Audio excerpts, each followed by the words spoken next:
All rise. Veuillez vous lever.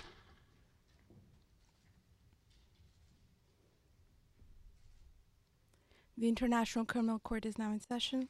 L'audience de la Cour pénale internationale est ouverte.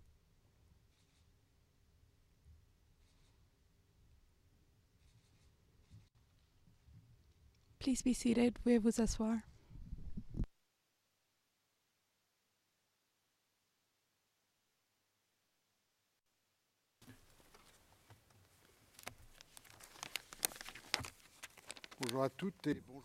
Good morning to everyone. Court officer, please call the case. Thank you, Your Honor. The situation in the Democratic Republic of Congo in the case the Prosecutor versus Thomas Lubanga Dyilo, reference ICC 0104-0106. We are in open session. Thank you. I would like to ask the legal representatives of victims, the Office of Public Counsel for Victims, the Counsel of Mr Lubanga, and the Trust Fund for Victims to introduce themselves for the record. Team V1 of the legal representative victims, please introduce yourselves. Your Honour, the Team B01 is represented by Mr Frank Mulenda from Kinshasa Bar, myself and our case manager, myself, Luc Wallane, and our case manager, Evelyn Ombeni. Thank you. Judge, thank you. The Team V02, legal representative victims, please could you introduce yourselves? V02.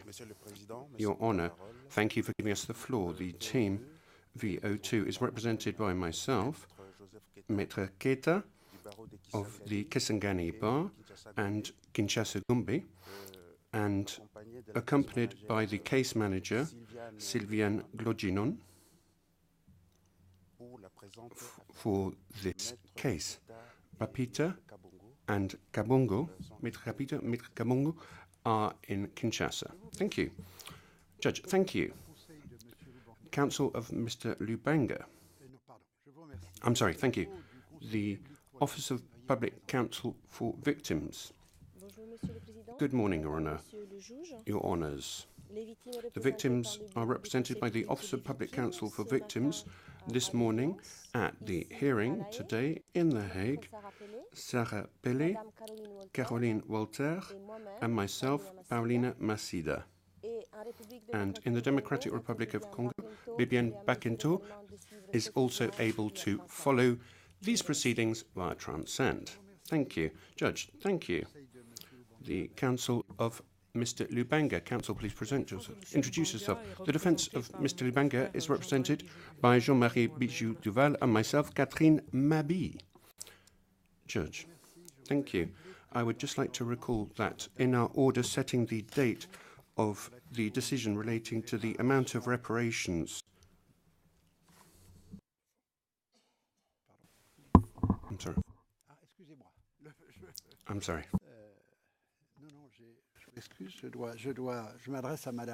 I'm just addressing Counsel Mabi. I would like to recall that in our order setting the date for the decision relating to the amount of reparations for which Mr Lubanga is liable of the 22nd of November 2017, the Chamber directed the Registry to set up a liaison between Makala Prison in the Democratic Republic of Congo and the court room with a view of enabling Mr Lubanga to participate in the handing down of the decision. However, the Chamber notes that Mr Lubanga cannot follow the handing down of this decision. That's it. I would like, therefore, to thank you. Trust Fund, please could you introduce yourselves?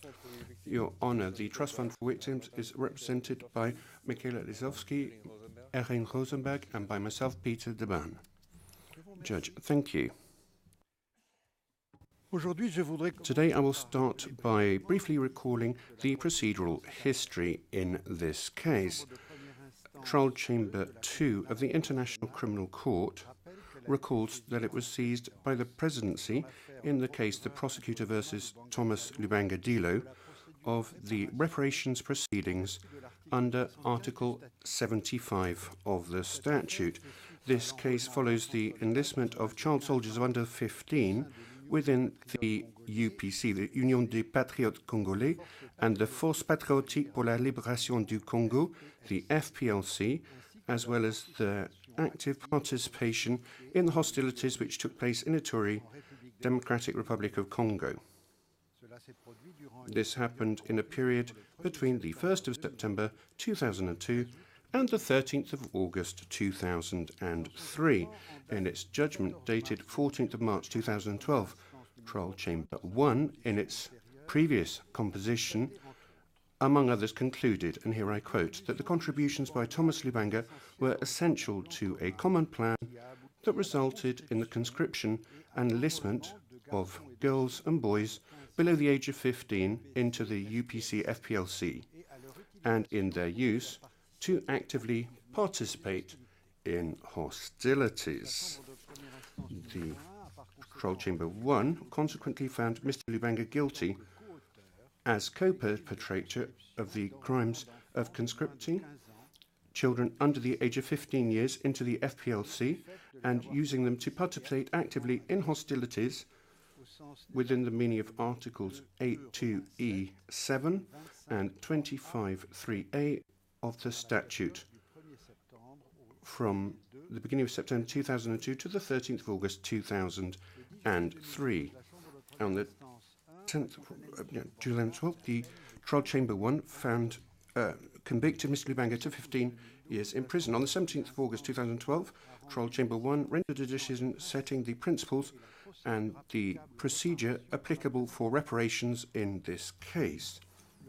On the 3rd of March 2015, having confirmed on the 1st of December 2014 the conviction of Mr Lubanga and the sentence to be imposed on him, the Appeals Chamber delivered its definitive judgment, or the relative judgment, on the appeals against the decision establishing the principles and procedures to be applied in reparations. And it adopted an annex entitled Order for Reparations, amended, in which it partly confirmed and partly amended the decision establishing the principles and procedures to applied in reparations that have been adopted by Trial Chamber 1. The Appeals Chamber also directed the Trust Fund for Victims to submit a draft implementation plan to give effect to the principles and procedures adopted in the amended Order for Reparations, and that within 6 months, that is, by the 3rd of September 2015. The Appeals Chamber furthermore entrusted this chamber with the task of monitoring and overseeing the implementation of the amended Order for Reparations, and gave it the authority to approve the draft implementation plan to be submitted by the Trust Fund. Lastly, the Appeals Chamber entrusted this chamber with setting the amount of Mr Lubanga, the amount of reparations for which Mr Lubanga is liable. On the 3rd of November 2015, the Trust Fund submitted its draft implementation plan for collective reparations to victims. On the 9th of February 2016, this chamber instructed the registry, deferred the approval of the draft implementation plan on the grounds that it don't comply with the instructions of the Chamber and the Appeals Chamber. The Chamber instructed the Trust Fund to bring the process of locating and identifying victims potentially available to benefit from reparations, to prepare files for potentially eligible victims in the instant case, and to transmit the files to the Chamber by the 31st of December 2016. On the 15th of July 2016, the Chamber, ruling in the majority, instructed the Registry to provide all necessary and appropriate aid and assistance to the legal representatives of the V01 and V02 groups of victims, the Office of Public Counsel for Victims, and the Trust Fund for the purpose of locating and identifying potentially eligible victims. On the 21st of October 2016, the Chamber, ruling in the majority, instructed the Trust Fund to continue the process of locating and identifying potentially eligible victims and authorised the OPCV to continue the process of locating and identifying potentially eligible victims, to prepare their files and to transmit them to the Chamber as they become ready. From the 31st of May 2016 to the 15th of June 2017, the Trust Fund, in conjunction with the legal representatives of V01 and V02 victims and the OPCV, transmitted to the Chamber 473 files of potentially eligible victims, which constitute the sample of potential victims. These files were transmitted in redacted form to the defence team of Mr Lubanga, which between the 10th of April and 29th of June 2017 submitted its observations thereon.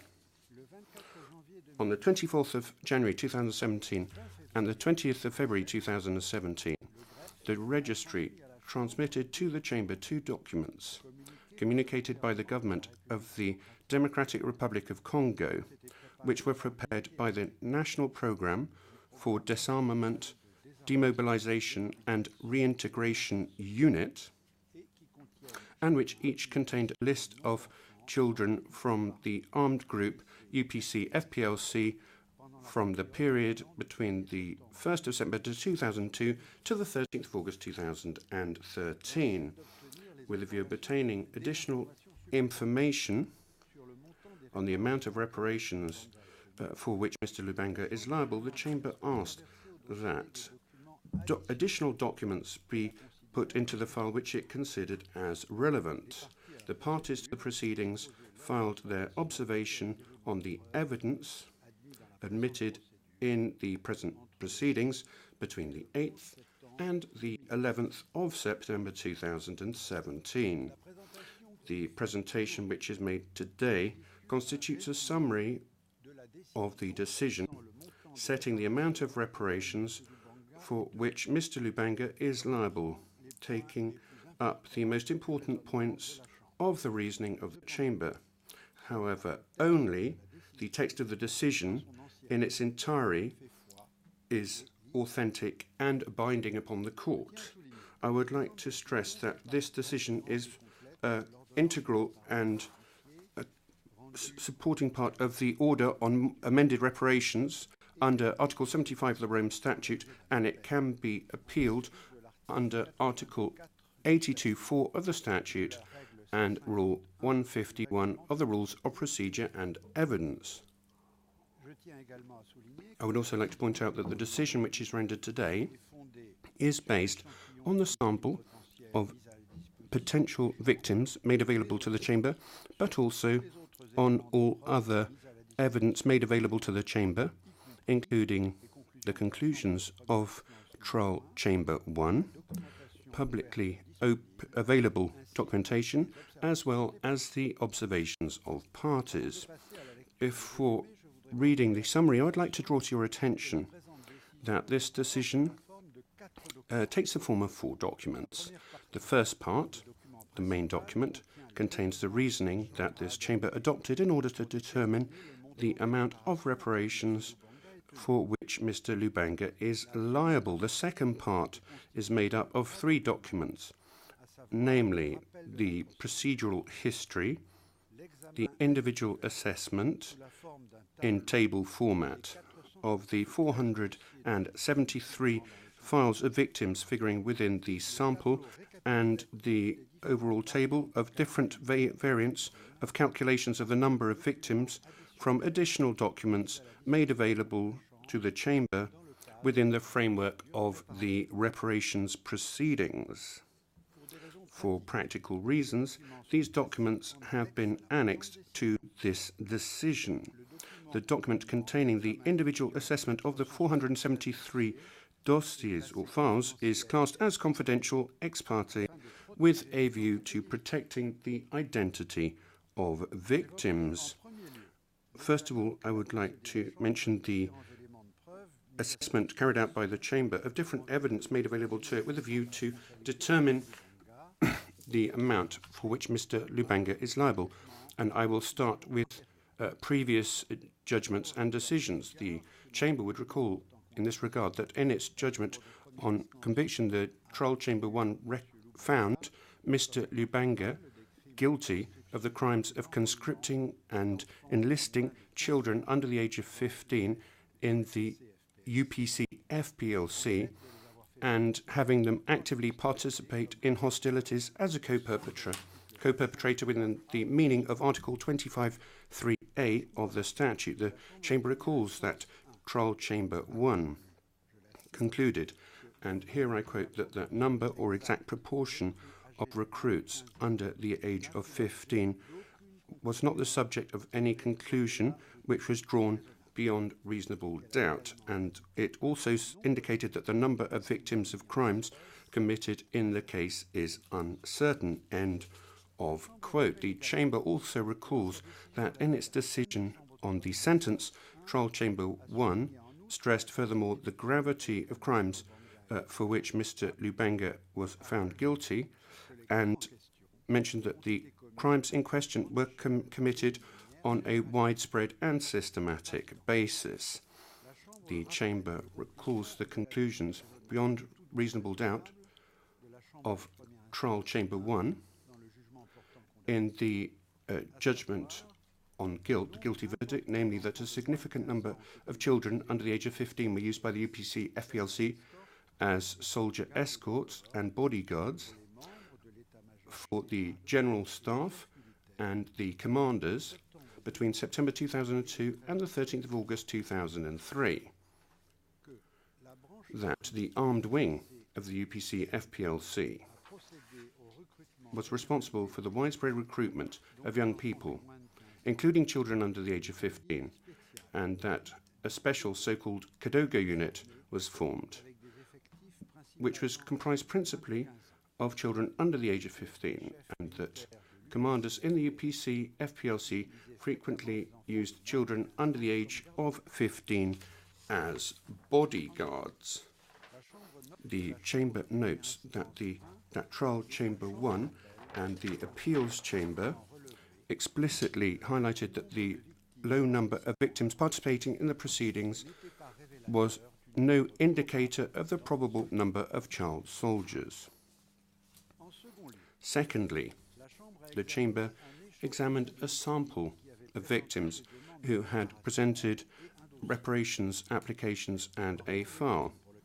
Due to the crimes for which Mr Lubanga was convicted, the victims potentially eligible for reparations as direct victims have to establish their status as a child soldier within the UPC FPLC during the periods covered by the charges. In addition to the status of child soldier, the direct victim, the indirect victims, must demonstrate that they have a close personal link with a child soldier.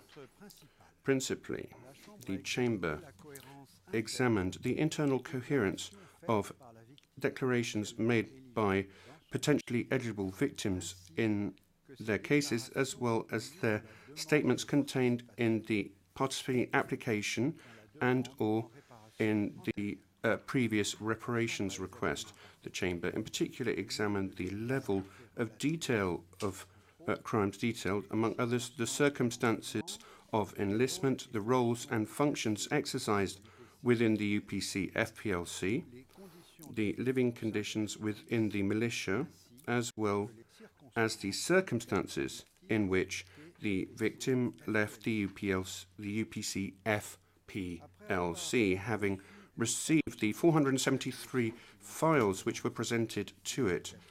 In application of Rule 85A of the Rules of Procedure and Evidence, and having examined them with regard to the causal nexus between the harm suffered and the crimes committed, as well as the threshold, the evidentiary threshold for reparations, which was set out by the Appeals Chamber, the Chamber decided that 425 persons among the 473 candidates in question demonstrated, on the basis of the most probable hypothesis, that they were a victim, either direct or indirect, of crimes for which Mr Lubanga was found guilty. And furthermore, they have a right to reparations ordered in the instant case. Annex 2 of this decision contains an analysis of the 473 files which were presented to the Chamber. In third place, The Chamber examined the documentation provided to it by the DRC. On this subject, the Chamber notes that there was no overlap between the names of children aged under the age of 15 recruited by the UPC between the 1st of September 2002 and the 13th of August 2003, i.e. direct victims, as listed in the list provided by the services of the Unit for the Execution of the National Programme of Disarmament, Demobilization and Reinsertion of the Government of the Democratic Republic of Congo, and the names of the victims which make up the sample which it dealt with. The Chamber notes furthermore that the list in question contains a number of direct victims which is lower than that of the sample. The Chamber notes furthermore that these lists only or do not reflect the child soldiers who were self-demobilized. In this regard, the Chamber notes that according to the United Nations and NGOs who participated in DDR programs, child soldiers who demobilized themselves are very high in number. The number is difficult to put into figures, but it takes into account additional circumstances which give the Chamber grounds to believe that the number of total victims is, well, much higher than the number that is represented by the sample. Fourthly, the Chamber examined the observations submitted to it by the parties, and it notes the estimations on the total number of victims communicated to it. The Chamber notes, taking into account the manifestly too low figures from the defence and those undoubtedly too high of the legal representatives of victims V01, that a convergence around a number of victims between 1,000 and 1,500 would seem to come out of these observations. This number is furthermore much higher than the number of victims from the sample. Fifthly, the Chamber also examined the additional documents which were submitted to the file. And on this subject, the Chamber notes that the additional documents seem to indicate that potentially thousands of children under the age of 15 served within the ranks of the UPC FPLC at a moment or another during the period covered by the charges. Annex 3 of this decision contains a description of the different possible calculation methods which were established, among others, with the aid of information gathered from additional documentation, making it possible to determine an illustrative number of victims. As such, having taken into account the relevant conclusions of Trial Chamber 1 with regard to the number of victims, the observations of the Fund in its draft implementation plan of the 3rd of November 2015, and having examined the additional evidence put into the file within the reparations phase, as well as the observations of the parties thereon, the Chamber has not been able, any more than the previous Chamber, to determine a precise number of victims of crimes for which Mr Lubanga was found guilty. The Chamber considers that while the individual identification of a higher number of victims would have been desirable for fixing the amount of reparations, the consultations required for this identification would have had the effect of prolonging in an undue way the proceedings, which would have thereby prejudiced the right of Mr Lubanga to be informed of his obligations in reparations, as well as the right of victims to receive reparations within a reasonable time frame. And in this context, the Chamber recalls that it must ensure a just equilibrium between the rights and the interests of victims and those of the person found guilty. Furthermore, the Chamber notes that certain courts, international courts and tribunals have also had recourse to approximations or made use of minimum numbers with a view to evaluating the number of victims within the framework of their activities. The Chamber furthermore notes that other chambers of the court used imprecise formulae or approximative formula such as number of, many, or hundreds, with a view to designating a number of victims. The Chamber is therefore come to its conclusions with regard to the number of victims of Mr Lubanga in light of the sample and other information and evidence that it examined. From the evidence which has been mentioned, the Chamber notes in a general way that the number of victims is manifestly higher than the number in the sample. In addition to the 425 victims recognized victims presented in the sample, the Chamber considers that hundreds or even thousands of additional victims were affected by the crimes committed by Mr Lubanga.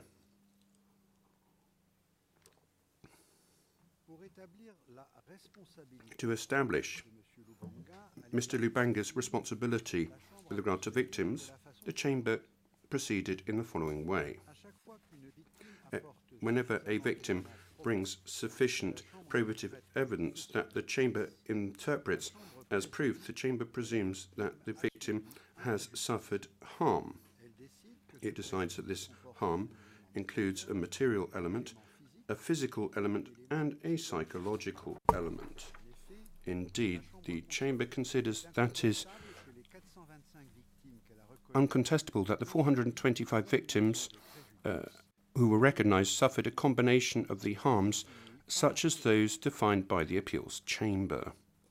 Where it concerns the evaluation of the extent of harm suffered by the 425 victims, the Chamber recalls that in the present case, only collective reparations have been ordered. The Chamber recalls that it only examined a sample of victims potentially eligible for reparations in the incident case, and that other victims could be identified at the time of the implementation of collective reparations.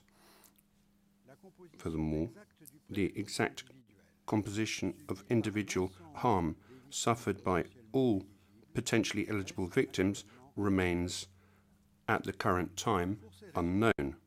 For these reasons, the Chamber considers that it is not appropriate to carry out a separate monetary assessment of every type of harm suffered individually by each victim, but an evaluation of the average harm suffered by each victim.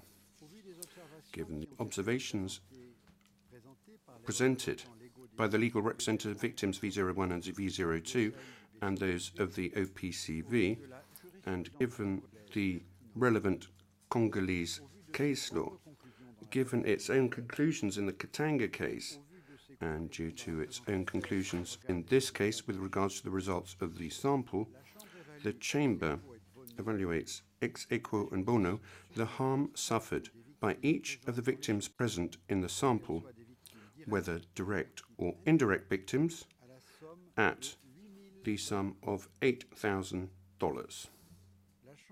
The Chamber finally recalls that the extent of the liability of the person found guilty must be proportional to the harm caused, and in particular to the participation in the commission of crimes of which he was recognized guilty in the circumstances particular to the case. Given all the considerations, the Chamber notes that the individual liability of Mr Lubanga for the harm which the victims of crimes for which he was convicted was essential.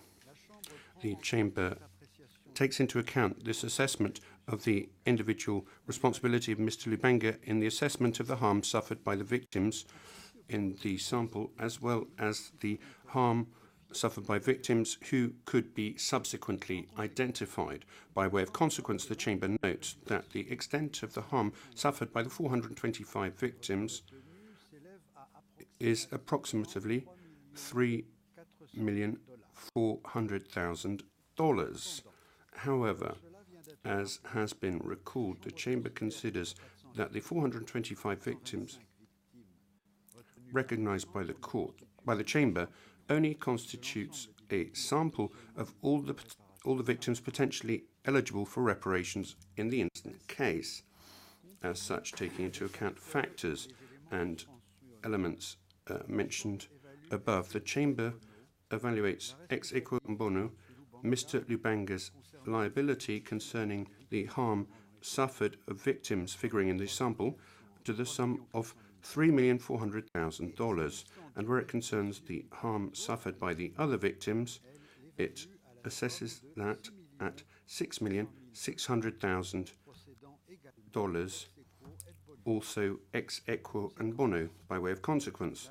The Chamber sets the amount of collective reparations for which Mr Lubanga is liable at $10 million, which includes both his liability concerning the 425 victims recognized in the sample and his responsibility with regard to all other potentially eligible victims. The Chamber will now go into the issues relating to the implementation of this decision, where it concerns the implementation of collective reparations of a symbolic nature and collective reparations in the form of service provision.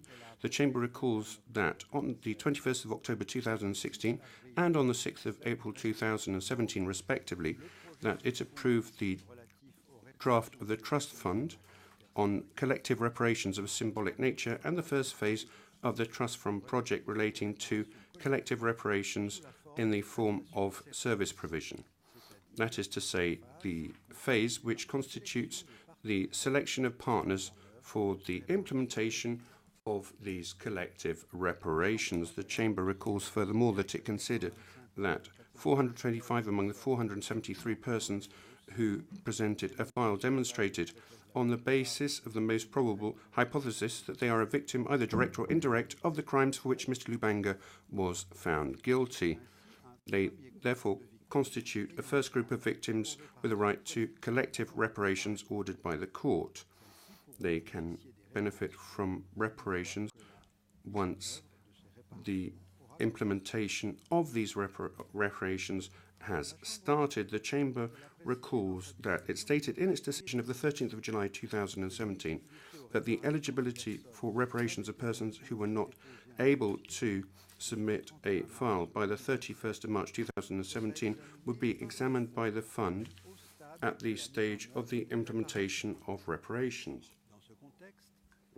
In this context, the Chamber noted the preliminary information on the selection process of victims that the Fund envisages setting up, and noted that it directed the organizations which would submit their candidacy with a view to implementing reparations together with the funds to make proposals on the selection process in question,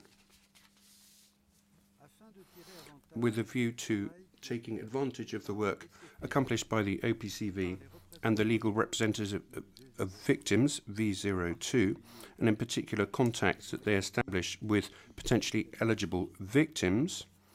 The Chamber invites the Fund to study the possibility of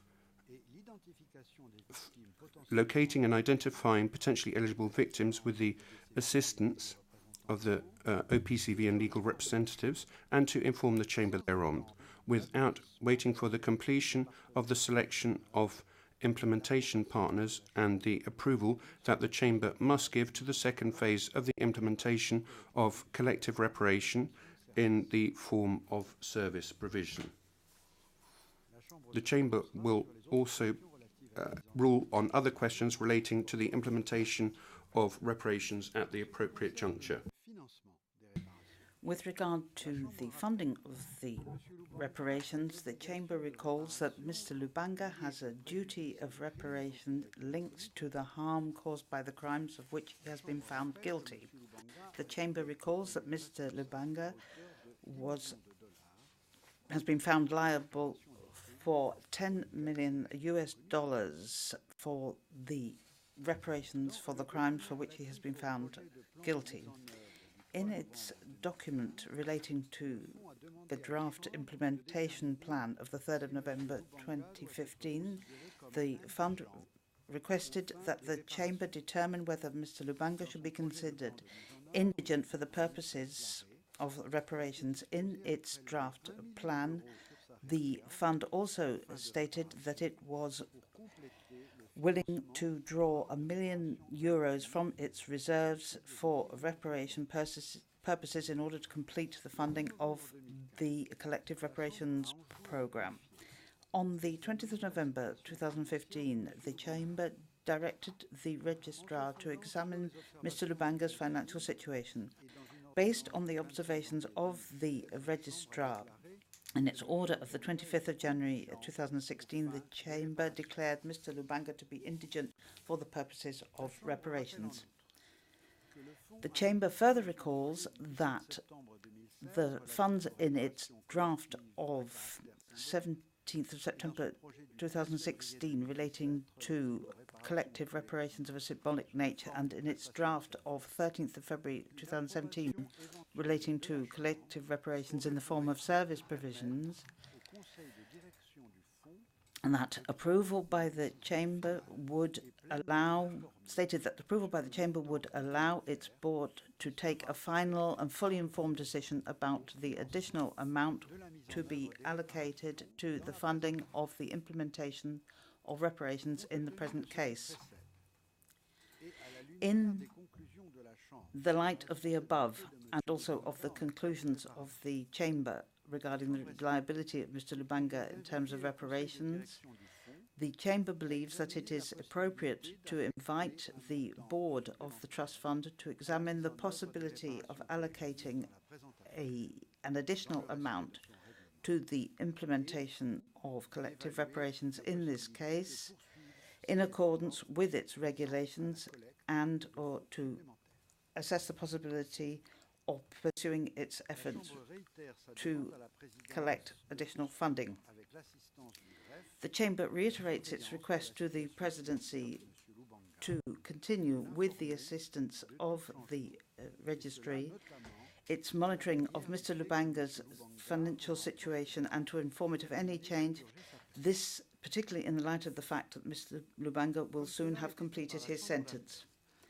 As stated by the Appeals Chamber, the Chamber recalls that the state parties shall facilitate the execution of reparation orders, which includes decisions relating to confiscation measures taken pursuant to Articles 75(5) and 109 of the statute.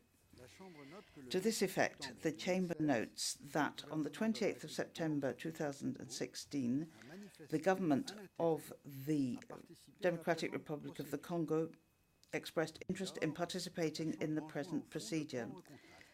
The Court therefore directs the Fund to establish contact with the government of the Democratic Republic of the Congo with a view to establishing a way in which this last can contribute to the reparations process and to keep the Court informed of its consultations. Finally, the Appeal Chamber invites the Fund, in accordance with the mandate accorded to it under Rule 50A of the regulation relating to assistance programme, to envisage the possibility of including those persons who do not satisfy the criteria for benefiting from reparations set out in this case, in order that they may benefit from assistance programs set up in the situation zone in the DRC. I will now read the operating provisions as contained in the decision fixing the amount of reparations for which Mr Lubanga is liable. For these reasons, the Chamber renders unanimously the present decision setting the amount of reparations for which Mr Lubanga is liable, finds that 425 of the 473 potentially eligible victims in the sample have demonstrated to the best possible hypothesis that they are direct or indirect victims of the crimes for which Mr Lubanga has been convicted. Decides consequently that the 425 victims should benefit from collective reparations approved by the Chamber in this case. finds that the 425 victims are simply a sample of potentially eligible victims, and that hundreds or even thousands of additional victims have also suffered harm resulting from the crimes for which Mr Lubanga was convicted. Fixes the sum of reparations for which Mr Lubanga is liable as the total sum of $10 million, which comprises both his liability with regard to the 425 victims in the sample, which is $3,400,000, and his liability with regard to the other victims who could be identified, which is $6,600,000. Finds that Mr Lubanga is indigent for the purposes of reparations on the date of this decision. Directs the board of the Trust Fund for Victims to inform the Chamber whether it is able to allocate an additional sum to the implementation of collective reparations in this case in accordance with Rule 56 of the rules of the fund, and or to continue its efforts to obtain additional funding by the 15th of February 2018 at the latest. Directs the Presidency, with the assistance of the Registry, to monitor continuously Mr Lubanga's financial situation in accordance with Rule 117 of the Court Regulations. Directs the Fund to enter into contact with the government of the Democratic Republic of the Congo with the view to establishing a way in which this last can contribute to the reparations process, and to keep the Chamber informed on this subject. Directs the funds to submit observation on the possibility of continuing the search for and identification of victims with the assistance of the OPCV and the legal representatives of victims V01, V02 by the 15th of January 2018 at the latest. We'll decide at an appropriate juncture on the implementation of collective reparations. Invites the fund to envisage the possibility of including those people who do not satisfy the criteria required to benefit from the reparations ordered in the present case in the assistance program set up in the situation area in the RDC. Directs the registrar to take all necessary measures to give sufficient publicity to this present decision. This concludes the current hearing. I would like now to represent the party, to thank the parties for their contribution and the quality of their work. I would also like to thank my two colleagues, Madam Judge Olga Herrera and Judge Kovacs, for their commitment to our joint work, which has allowed us to adopt this decision unanimously. Our legal assistants and interns, both past and present, have carried out a considerable amount of work for which we are extremely grateful. I would like to finally thank all those who have helped in the smooth running of this reparations procedure, including the court officers, the staff of the various sections of the registry, and in particular the VPRS, the agents of the ICC present in DRC, court reporters, audiovisual technicians, interpreters, security agents, as well as our colleagues from the IT department and Court General Services. The court would like to stress that without the contribution of everyone mentioned above, the present proceedings would not have been able to run as smoothly.